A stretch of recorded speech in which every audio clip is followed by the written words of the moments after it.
Yeah, hot enough for you? I don't mean the weather. I don't know what that means. Good evening, everyone. So according to a new book, Joe Biden didn't know how many hours he spent with Chinese President Xi Jinping. Even worse, when he met Xi, he handed him a bag of laundry. Honest mistake. Former Biden aides reportedly changed Joe's number after a New York Times journalist called his personal cell phone. Those who tried to reach Joe were met with a Verizon recording that said, "The president you dialed is no longer in service." Democrat voters are reportedly telling politicians they need to be violent in resisting Trump, and lawmakers should prepare to get shot, or depending on the lawmaker, stabbed through the heart with a wooden stake. Dipped in holy water. A man in Italy reportedly committed suicide by getting sucked into a jet engine. After hearing the news, guess who just bought her husband a jet? Oh. House Minority Leader Hakeem Jeffries is being mocked for posting a bad Photoshop to make himself look thinner. Because here he is in real life. According to the Daily Mail, women are improving their sex drives by taking pills made from the fallopian tubes of cows. Aww. Yeah, thankfully, though, the cows don't seem to miss it. Oh, yes, never get enough. According to software company NordPass, the most common password in the world is 123456. In a related story, guess who just emptied Brian Kilmeade's 401k account?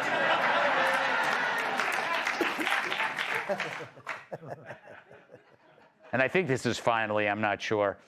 A 33-year-old Chinese man who showed up at the ER with severe stomach pains turned out to have a foot-long live eel in his abdomen. Wow, how did he get that in there?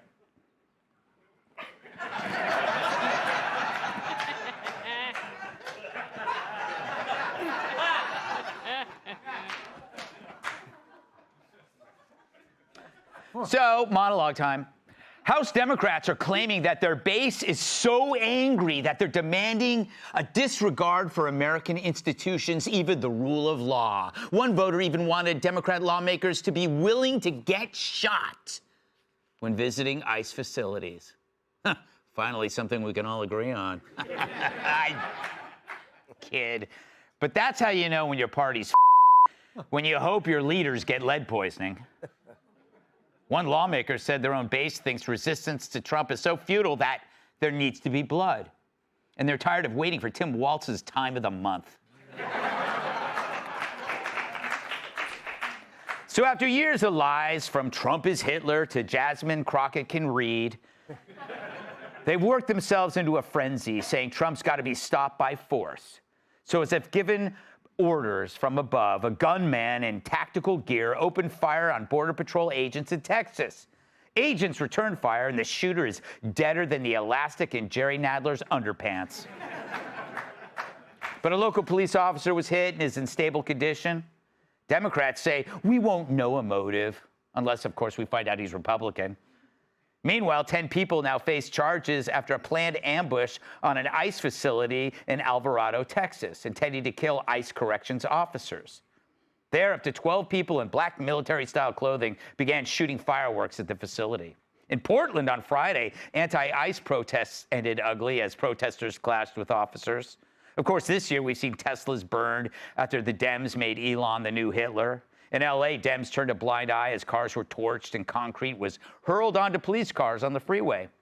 Instead, they called on ICE agents to remove their masks, when they should be asking Nancy Pelosi to keep hers on.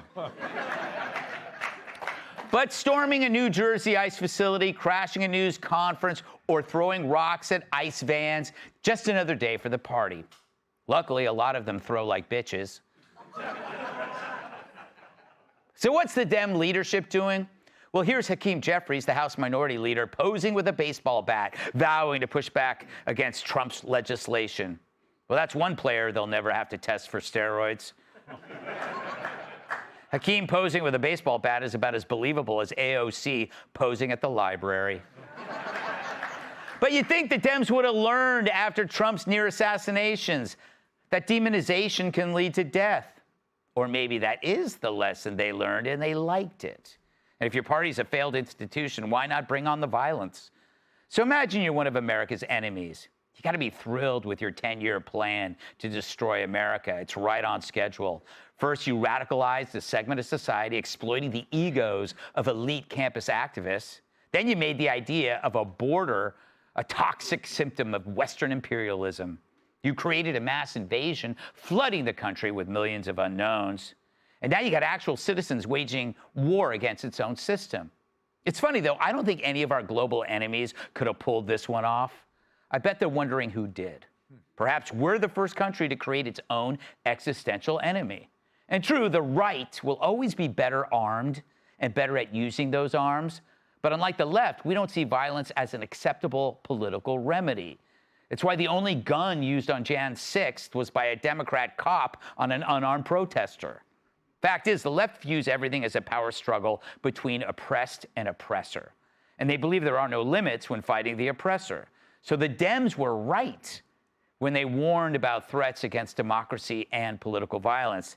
They just didn't say it was coming from them. Hey, Sean Hannity here. Hey, click here to subscribe to Fox News YouTube page and catch our hottest interviews and most compelling analysis. You will not get it anywhere else.